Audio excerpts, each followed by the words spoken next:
I'm Dr. Mark Sue, and welcome to the Functional Medicine Reality Podcast. Join me and our community weekly as we bring you unfiltered health from inflammation to longevity. Real stories, real people, real solutions. Experience real-life health changes from both patients and practitioners, and learn how to turn cutting-edge information into real results in your own life so you can feel better, live longer, live healthier, and be confident and clear in your healthcare choices. Let's get real and get results. Okay, hey folks, welcome again. This is the Functional Medicine Reality Podcast. I am Dr. Mark Sue, your host, and joining us today is Vivek Menon, and we have known each other for actually a pretty decent number of years, just been in a little bit less contact between you and I directly in the last, let's say pandemic maybe, late pandemic time frame until now. But if it's okay, Vivek, I'm going to just give a really brief intro of you and then let you kind of augment from there, and then maybe we just jump right in. Is that cool? That sounds great. Thanks, Mark. Yeah, our topic today is HRV, right? Heart rate variability. So the reason I connected with you, of course, is I know that this is something that's been really near and dear to your heart. I knew that you had this company. In fact, we were just talking before we hit record here that I did not realize it was your company. All this time, I've undervalued your role in that company. So you've been a health tech entrepreneur. You're a co-founder of a company called SPREN, which is still out there, right? Correct. Yep. Okay. So it's called SPREN, formerly called Elite HRV, that's what I recalled from past years. It's been a venture capitalist-backed company turning smartphone data into, as you say, insights that empower people to help them pursuing their health, wellness, performance goals, et cetera. But prior to that, again, in the entrepreneurial world, you were in a decade at this company, NxStage. I kind of presume it was kind of pronounced NxStage, I'm guessing. It is. Mm-hmm. Okay, yeah. It's kind of fun, right? Clever, playing words, spellings. So NxStage Medical, working with dialysis and helping patients with their quality of lives. And then look, again, I did not know this about you in the past. As I said to you, I was digging around a little bit in the last couple of days and found you on LinkedIn. Like, dude, you're an academic stud, man. Dartmouth College. It looks like double majored in economics and biology. Was it double major? It was, and I have a kind of semi-tragic story about why I subjected myself to that. We could get into later, but yes. It's freaking like you're magna cum laude in economics, top 5% of your class is a Rufus Choate scholar, and then you were missing the summa cum laude in biology by 0.01 GPA, and you did it at the same time. I'm just like, okay, this guy, you are much more of a rock star than I even realized. I mean, it wasn't like I thought differently of you. I just didn't know anything about you. And it's another point of fun contact because my father-in-law is a professor at Dartmouth in the engineering school. So I just never knew that about you all this time. That's amazing. That's amazing. And it's thank you for that. I appreciate the compliment. I'm not sure if I had to take my college years again, I would do it this way. But yeah, we've known each other for at least 12 years. My older daughter is 12, and I know that, you've taken such lovely care of her and our younger daughter and our whole family for all this time. And so it's been really, although you and I haven't interacted very much, I've been extremely grateful for what you've done and who you are and what you do and how you go about things. So just wanted to put that out there. It's really kind of you. I mean, we touched base when you guys were considering being part of the primary care practice, and I remember you were, my recall is that you were the one who was more familiar with the whole functional medicine world, and you had the questions that I could, get that sense easily with. And so over time, as I knew you were in the HRV world, it wasn't a shocker to me anyway, by any means, because there's a heavy kind of flavor overlap. Mm-hmm.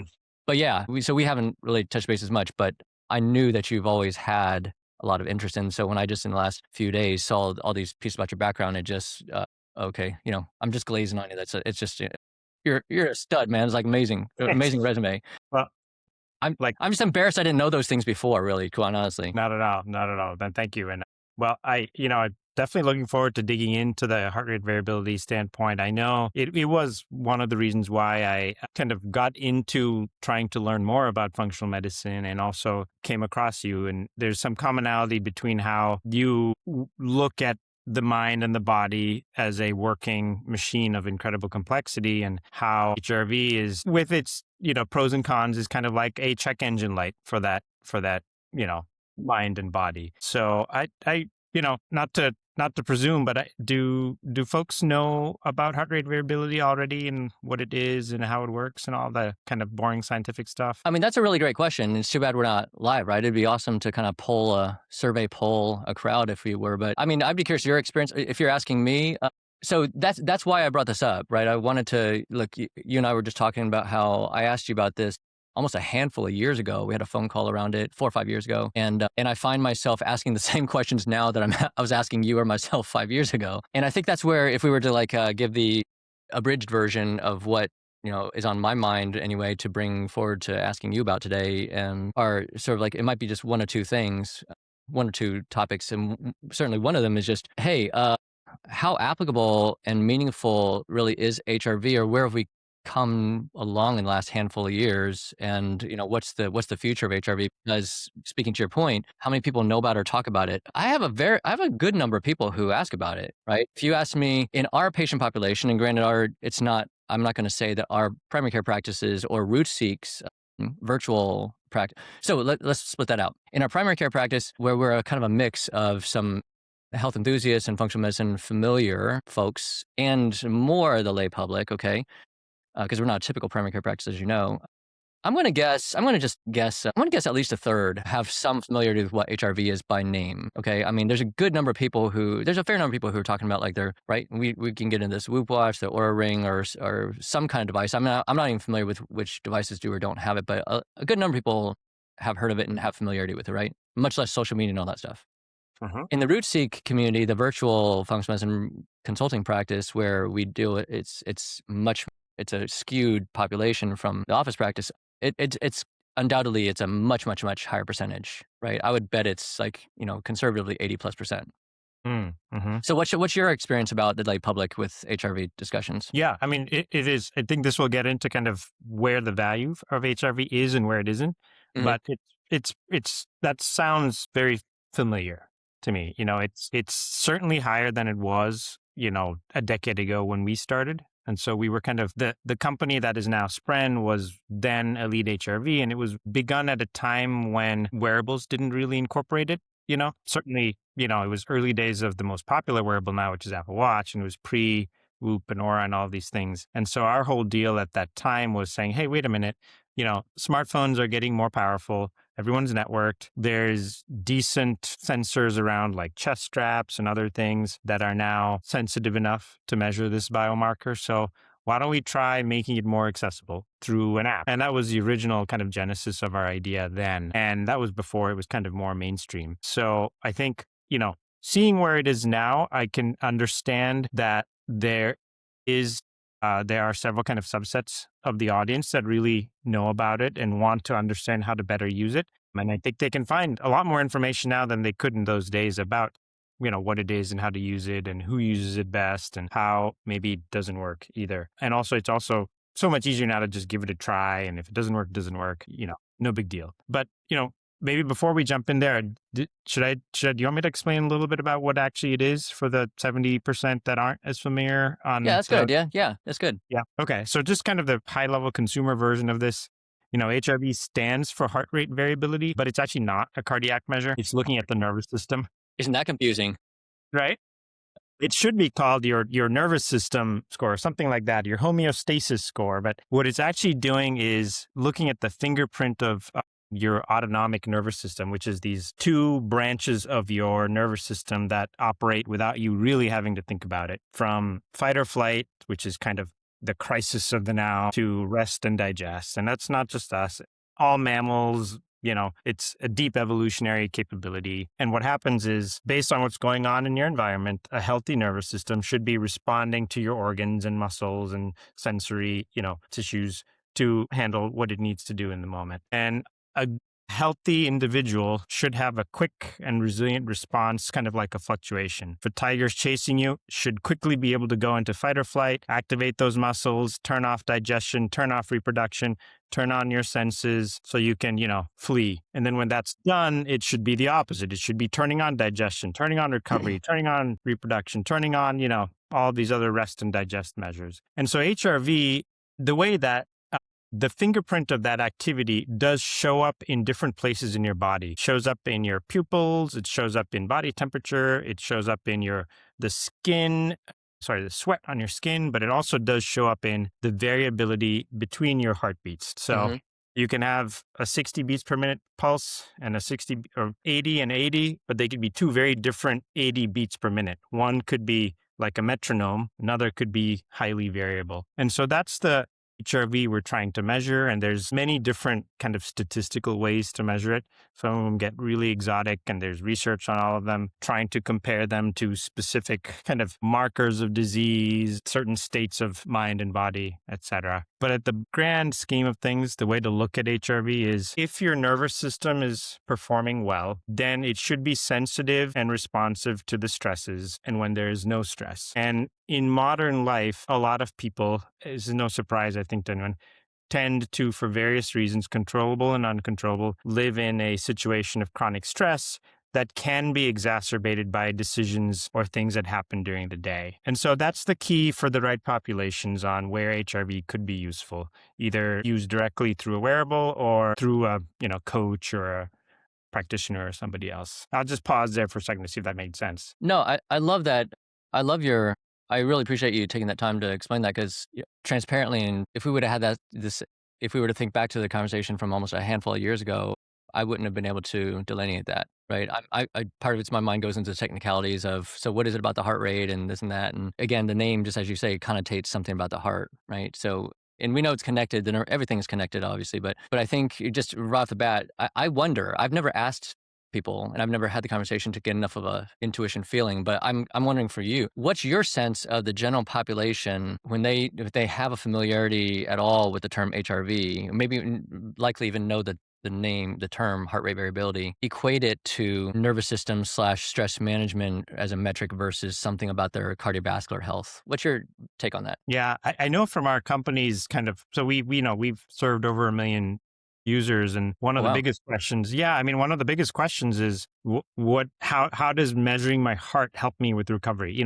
It's obviously connected in people's minds to a cardiac outcome rather than the deeper, fingerprint behind it. What we used to tell people, which I think is more mainstream, particularly I think for the online folks, is it's useful for used as kind of like a recovery baseline status score. And I think that's how a lot of wearables generally portray it. They'll factor it into nowadays they're adding other things to that algorithm, including resting heart rate and blood pressure and other things. Sleep quality is a good one, but they're generating kind of, okay, here's how you are doing compared to how you were doing before when it comes to your readiness. Well, so I'm going to challenge you back to the question, and then we're going to move on to that, because you've just touched on twice now the second biggest question that I had as a summary of this chat. But going back to the original here.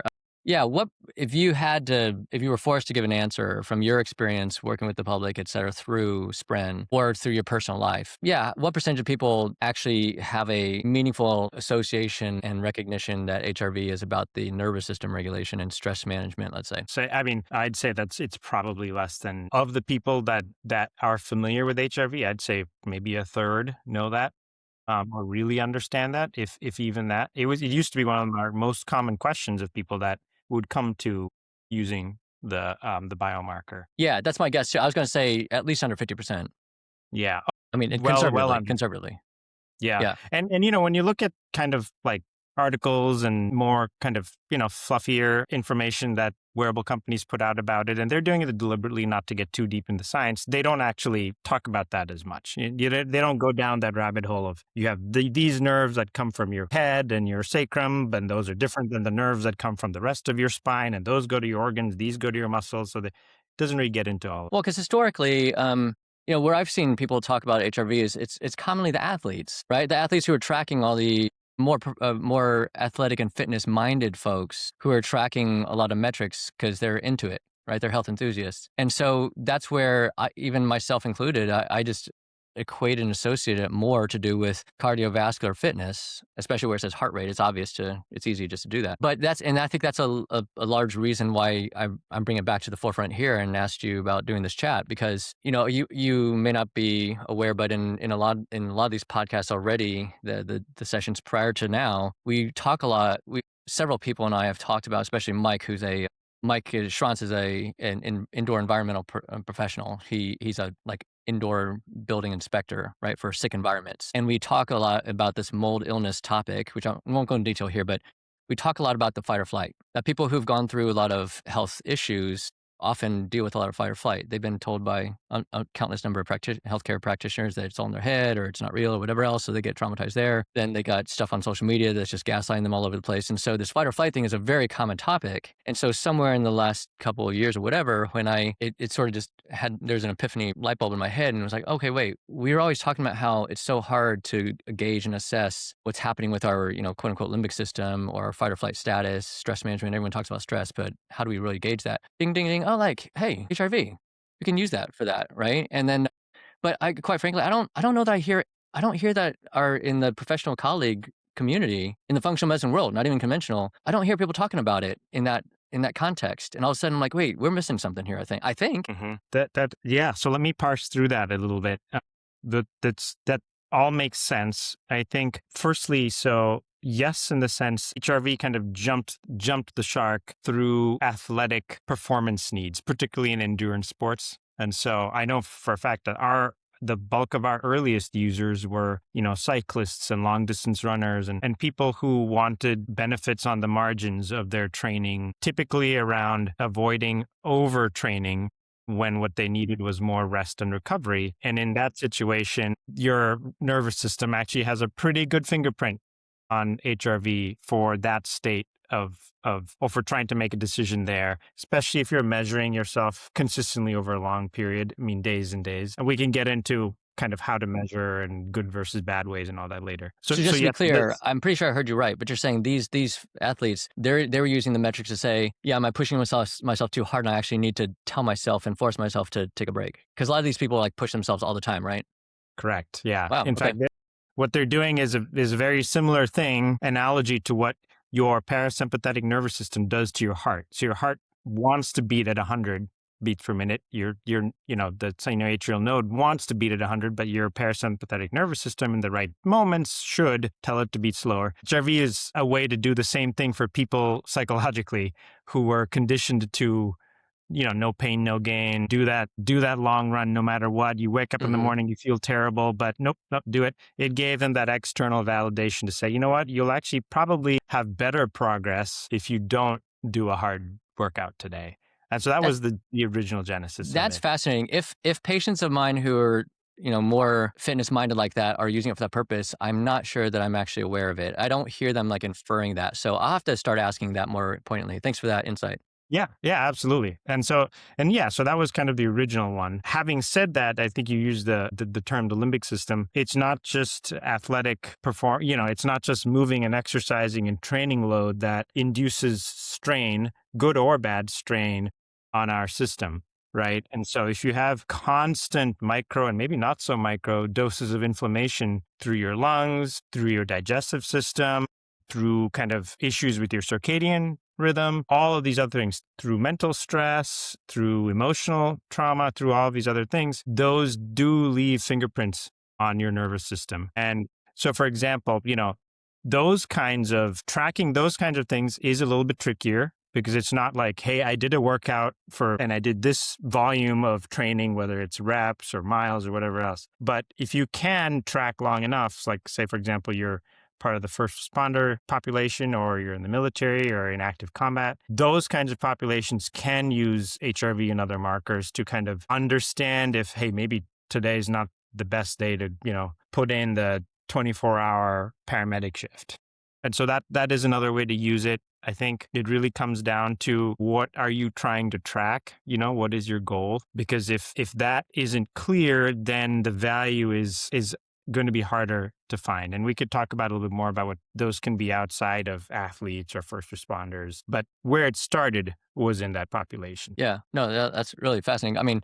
So I'll kind of extend off there. The other big question I wanted to ask you, and that maybe this is just a reflection of my limited or my wandering mind over the years. It's only recently for me. So I'll just say this. I've heard many people even colleagues, but mostly patients and just social friends talking about the term recovery. So you've used that a few times already, all right? And people just talk about it kind of whimsically, right? There's a lot of terms. I can get a little over analytical about terminology and semantics and all that stuff. And so this is just one of those ones that I keep hearing, but I've not spent a lot of time asking people like, what do you mean by that, right? Same goes with the term longevity. I'm always asking people, okay, so what do you mean by that? Because I still, in my opinion, for another time, think that's something that's evolving. I don't know how many people really have clarity within themselves, but recovery, right? What does that really mean? Again, when I've heard that from people who are athletes, I'm inferring from them, they're talking about recovering from workouts, right? And I'm thinking about it more in terms of energy or maybe cellular regeneration, whatever, just energy and the cardiovascular side of things. I don't hear people talking about recovery in the context of the fight or flight topic, right? And then somehow for me, many times it's gotten mixed into or bleeds into topics about sleep. Okay, so for me, from my experience, when people, and I'm talking about over the years, not just in the last year and a half or two, as I've been thinking about this more and listening more and questioning it more, but when people talk about HRV and recovery, it's commonly the athletes, and they're talking about like exercising more, and then they're talking about being sure they get enough sleep. And some people do talk about like stress management, but I'm not hearing anybody like definitively give me a feedback as to what they're doing about it. They're just using it as a general gauge, and it's a little bit of like a trial and error, or just be mindful, but there isn't like a straight protocol that I'm hearing people about what they're doing about it. So again, I didn't ask more questions, but anyway, the point just being recovery. Now I'm understanding it more as you just point out, recovery about the nervous system more so than like I feel like I recovered from that workout per se. And so it makes a lot more sense for me about if athletes are pushing and pushing and pushing it, then there's a limit. And we see this in the longevity world and biomarkers now for biologic aging and stuff, where certain kinds of fitness athletes, endurance athletes in one way, power athletes in a different way, they can arguably, when they've crossed a certain threshold, they can arguably be less healthy than some sedentary, average individuals. And so now you're telling me, that's we've seen that for years. It's their way of measuring, okay, I need to stop pushing it so hard. It's almost like the chronically sick people we deal with, and they're not pushing it, they're just sick, and they've got other reasons outside their control, out of their own doing, their volition doing, right, commonly, that are causing them to have chronic inflammation. The athletes, they're not dealing with mold illness and chronic Lyme per se, not in a meaningful way. They're pushing it, out of volition. And so, but all in all, it's a common denominator. It's a way of saying, hey, some action needs to be taken to reduce the load, the provocation with the inflammation. Fair to say, or feedback, thoughts on that? No, yes, very fair. And I will agree. There's no good standardized comparable definition of recovery. I would argue not only between different populations. So obviously, quote unquote, recovery looks different for an avid Whoop user who does high intensity interval training and is measuring their recovery and strain score versus somebody who's, perhaps battling chronic fatigue syndrome and is measuring or needs to know how recovered they are for a completely different reason. I think physiologically it's a different one. You can't compare it. I also think you can't necessarily compare. You take two people from the same population of, let's say they're both endurance cyclists. I don't think you can compare recovery, quote unquote, recovery across the same people either. I think it is actually, from what we've learned, it's a highly personalized measure of what's going on inside. And I do think, to your point, it has to do with nervous system function, but deeper than that is I think it has to do with kind of underlying inflammatory load, which has a million different sources, and that inflammatory load's impact on your body to maintain what's called homeostasis. And I know we're getting abstract, but it's basically like your body's ability to adapt to more changes that you throw at it the next day. So if we take the example of an athlete, it's the next workout, right? That's usually what they're trying to gauge how they could do. But if you look at, somebody suffering from chronic fatigue syndrome, they're just trying to avoid that malaise that comes before they get that episode, right? And, I don't want to be too glib about something that's really serious and painful and difficult, but their form of recovery looks very different. And there are companies that use HRV. We can link them if you're interested, but they use they provide tools that incorporate HRV and other things to help somebody suffering from a form of, a condition like chronic fatigue syndrome better able to design the next day based on how recovered they are. I don't know if I answered your question, but if I was to say one thing is it's highly personalized, and what's maybe more impactful is looking at your own recovery over time versus trying to like standardize it against a subpopulation, and definitely not against kind of a more general group of people. Yeah, and I think we could easily extend there. Before we popped on, we were just bantering a few minutes, and we were. So, one of the questions I had in mind, I was actually originally going to just lead off with. I think I don't know. Are you? I'm ESPN fan. Oh yeah. Yeah. Okay. So, they always have these like commentators, and then they do these fun little like almost like talking head segments, right? Like, buy or sell, or are you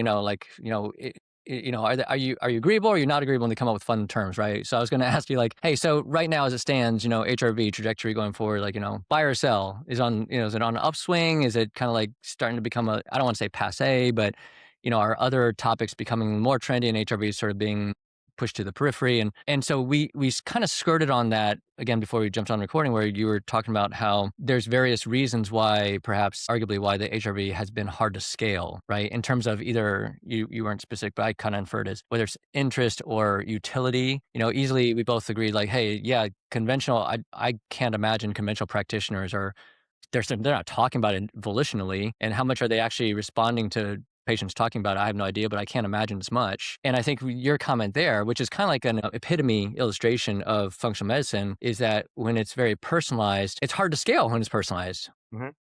Fair? Absolutely. Yeah. But Yeah. But I think it's really insightful, right? Because I think a lot of times, and so for me, there's a similarity for right or for wrong in my head about the HRV in talking to patients about this with the VO2 max.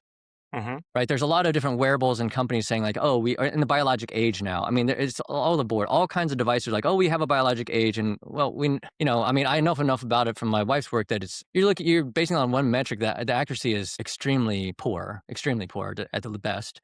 And I'm sure the same thing without getting real technical here, because I remember talking about that with you a handful of years ago about, hey, what's the accuracy, quote unquote, of the HRV? And it Mm-hmm. varies. But I think what you just pinpointed, which is what I've been telling people, I think, correct me if I'm wrong, is, okay, look, even if your HRV from your Whoop watch or Apple Watch or a Ring or whatever, even if it's not that accurate compared to a gold standard metric testing device or test of whatever sort, hey, it's consistency. It has precision consistency within its own device and for you. So the goal is just to journal and track info and journal your cause effect correlations, if you will, and then personalize some kind of regimen stack behaviorally, medication, supplements, sleep, whatever, to improve your, what your goals are.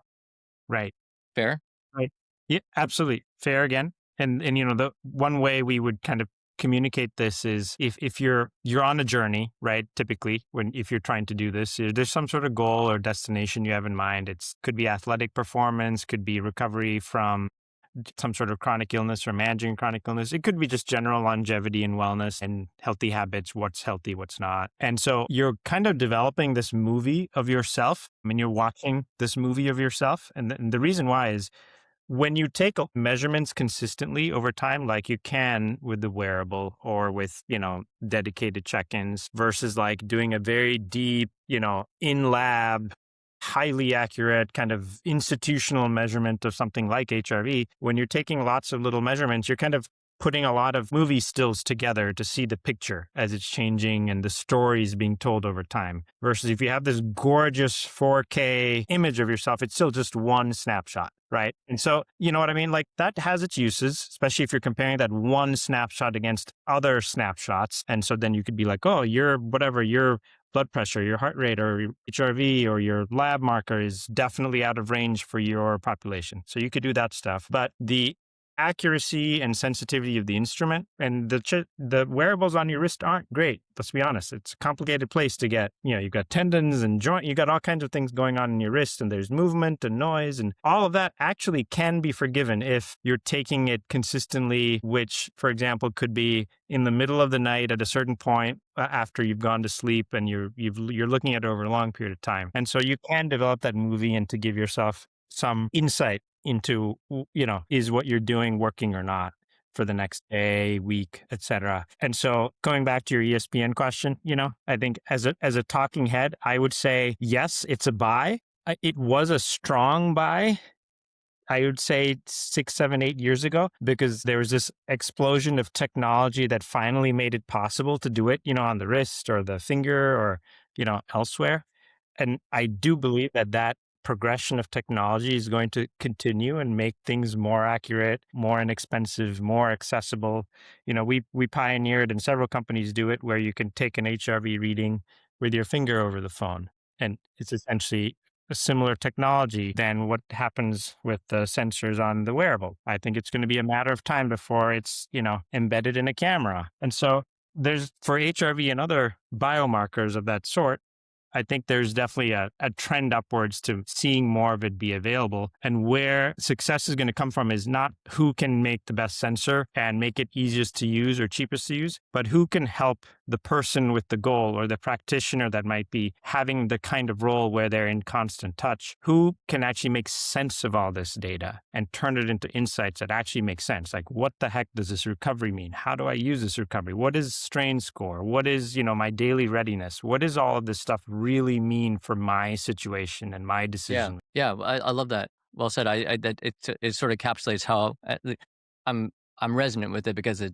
feels like in this day and age with the AI, there's plenty of information gathering, but and I'm sure no doubt it'll evolve even within AI, but the interpretation of all the information, I think, is where it seems like that's what's on the horizon. It's hard right now, right? Really, the question I was going to just kind of move us into here, as we kind of bring things to kind of like practical closure points, is just, there's a point where too much more and more information is too much information, right? So you talked about, and I'm totally with you, blood pressure is an easy example, right? I mean, commonly people will have blood pressure in the office, and then I think in a conventional setting where there's not much time or space to talk things out, I'm sure there's a lot of patients who are probably thinking like, okay, but it's always high. I feel like I'm jacked up in the office, but they don't take that into account. And I don't even get a chance to like talk about what my blood pressures are at home or whatever, right? So how valuable is that when you only have one check? I don't know, let's say twice a year, 3 times a year, whatever, in a given office, and a blood pressure. But boy, if you were able to account for the blood pressures the person's doing at home or whatnot on, in totality, it can be a pretty different picture, And so same thing here. So at what point do you have any just overall advice for practical applications for the layperson who has something that's checking HRV, regardless of the accuracy of that particular device, and et cetera? Like, how often is a good frequency, or too much information, or what kind of intervals of time might a person look at, X number of points to say, okay, let's kind of stop and assess this? Right. Great question. Really, really great question. And, there's an answer for the individual, or let's call them the consumer, who has the device and is measuring themselves. And then there's an answer for a coach or practitioner, or, somebody who's advising them. For the individual, first of all, I totally agree. There are individuals that probably shouldn't be looking at more data, because it might be the wrong kind of psychological trigger, especially if they already know kind of what are the things that are there, what it is that is causing them stress and inflammation and other things like that. So that population aside, and there's always going to be people that maybe it's best not to like have all this stuff thrown at you.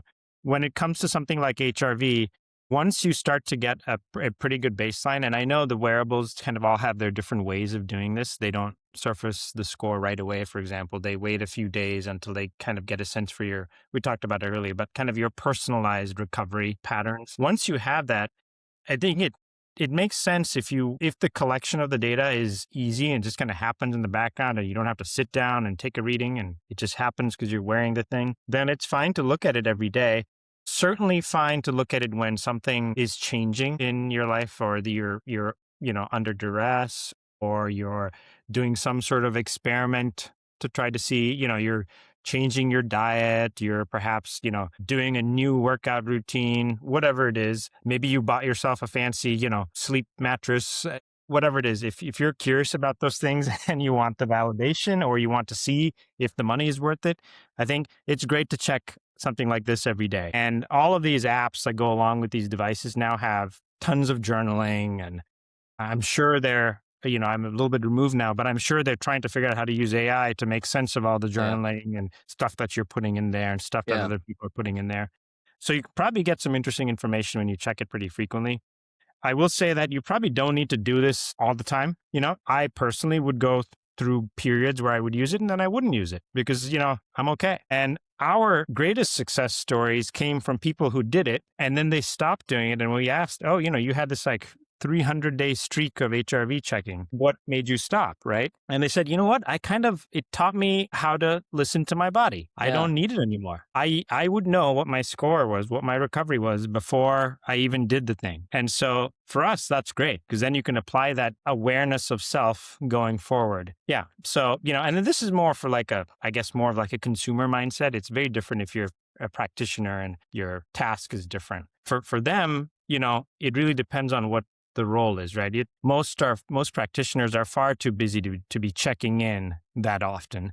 They're not looking at a roster of recovery scores and strains and this and that across a patient base. They probably, not only maybe that's too much time and dedication to ask, but there's a question of, what is your duty? Are you supposed to be babysitting all of that stuff and trying to react to all of that stuff all the time, right? Maybe that's not the best, arrangement of expectations between the practitioner and the client or patient. So from our experience, which is less than it was with coaches and athletes and consumers, is there are some practitioners that will use tools like this to bring in more data in kind of a standard intake process, right?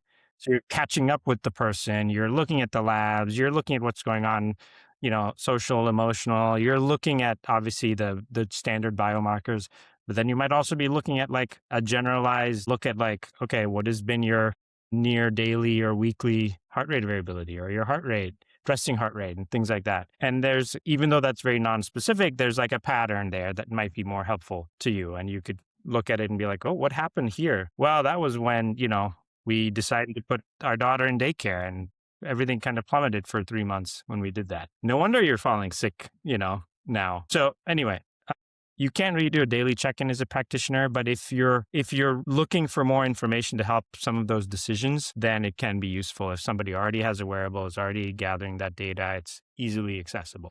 This is a good point where I might try to create some take-home points as summary and get your feedback on them. So I think what I've taken out of this is, number one, start there. Yeah. So number one, the HRV is more about neurologic nervous system regulation necessarily than directly about cardiovascular system, right? Organ system. So that might be old hat for a lot of people, but worth repeating. That's perhaps point number one.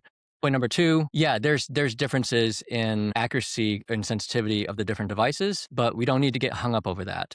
It's because it's more about the individualization, the individual, if you will, variability, day-to-day correlations versus really the take-home point is comparing a given person trying to compare their HRV scores to someone else's HRV scores is complete crapshoot and chaos. Different devices, different technology. There's no standardization. Even if you're both runners and you run together 5 days a week, you're different people. There's too much variability. So comparing between people, you're kind of asking for trouble.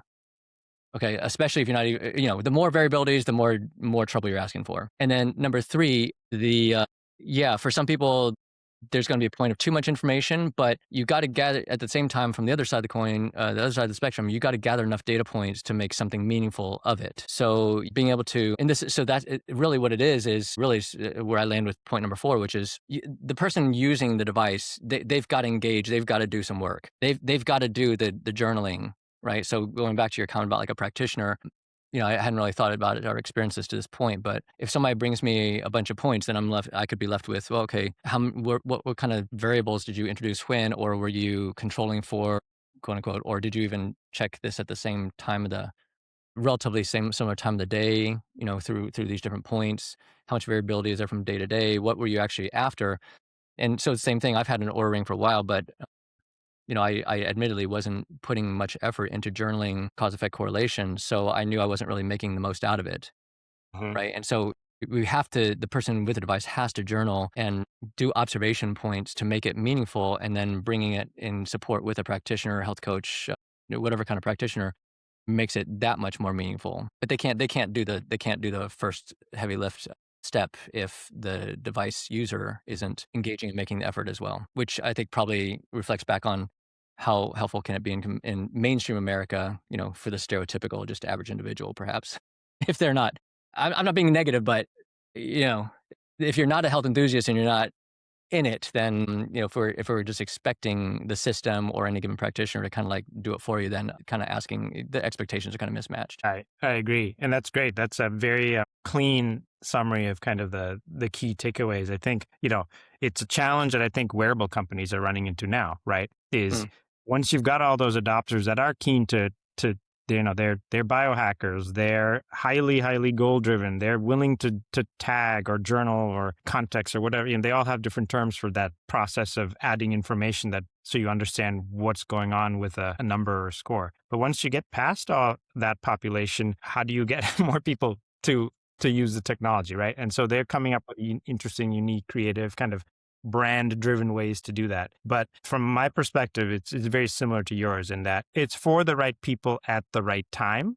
And that changes for people, and it changes, depending on their circumstances. And for some, a fair number of people, it probably isn't the right thing to do for a variety of reasons we've covered, And yes, and the only other thing I'd add to that is even if practitioners have patients that are highly committed and they're journaling and they've got the Aura Ring or the other, the wearables, and there may not be a place to use HRV compared to the other tools in the practitioner toolkit and the other priorities that, that might be. You only have so much time with each person, right? And you only have so much bandwidth on their part and your part to ingest new information. And maybe this isn't it for that person or for your practice. So yeah, full disclosure, I think that's the reality of it. And I think as more and more data comes out about human functioning, I think this question of what to do with all of this is really the key to, what might make functional medicine more successful, or what might make, athletic performance more successful, or what might empower consumers to take more charge of their own health and wellness journey more effectively. Well, maybe as the last question then, do you, relatively straightforward, do you observe or are you familiar with there being a plateaued, static or uptrending or downtrending amount of research in the HRV world? That's a really great question. I don't actually know that. I know that when we were in the thick of it, and that was probably, right around the pandemic, and the pandemic actually spurred some additional research into heart rate variability because you had kind of long COVID dysautonomia kind of stuff going on. But at that time, there was a big jump in research because they actually used our platform and our tools because it was easy and cheap, right?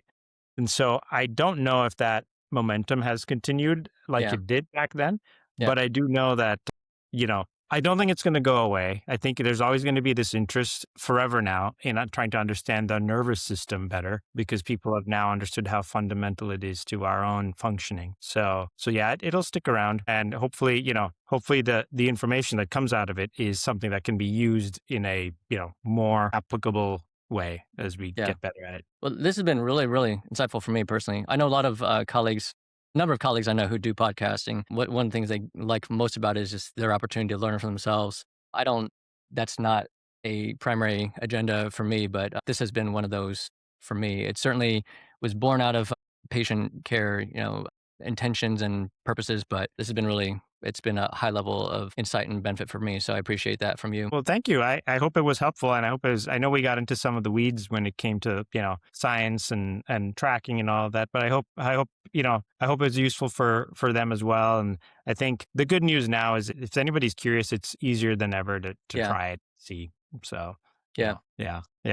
But I'm glad to hear that. Is there anything you want people to know about you coming up? I know you're writing a book, and is there anything else you would like anybody to know about you, about finding you, or just be on the lookout for this or that? Or no, I don't actually. It's funny. I don't actually have anything right now. I think if folks are interested in kind of getting deeper into their own personal, health, performance, wellness, they can check out SPREN. We do HRV, but we also do things like body composition and other ways to kind of assess where you are as a motivated individual. So we could start there, and then maybe sometime later we can hop back on again, and I can share some more stuff of what's in the works for the future. For sure. No, I appreciate your time. It's awesome. It's been awesome for me. Yeah, and so as usually we just at the end just kind of remind people. So the Functional Medicine Reality Podcast is effectively sponsored an extension of the RootSeek Health online virtual practice. So if you haven't worked with a functional medicine practitioner before, or you're in a place where you're looking for could use a new direction, a different consultation consideration, it'd be our honor and privilege to to come alongside and support you. We are working in both the chronic inflammatory arena as well as the longevity arena here at this point going forward. And you can find us at rootseekhealth.com. So that being said, yeah, we'll wind this down. And Vivek, it was my pleasure, really. It's been a long time since we chatted, so I really appreciated your time and ability to jump on, and wishing the best of your family the rest of your time before the school year gets reinitiated and all that. But yeah, appreciate you greatly. You're an awesome person. I really appreciate you. Thank you, Mark. All the same to you, and thank you for everything you do, and all the best to your family all across the U.S. and to everything you're doing professionally as well. It's you're making a real difference. Thank you. Yeah, it's fun. It's our calling.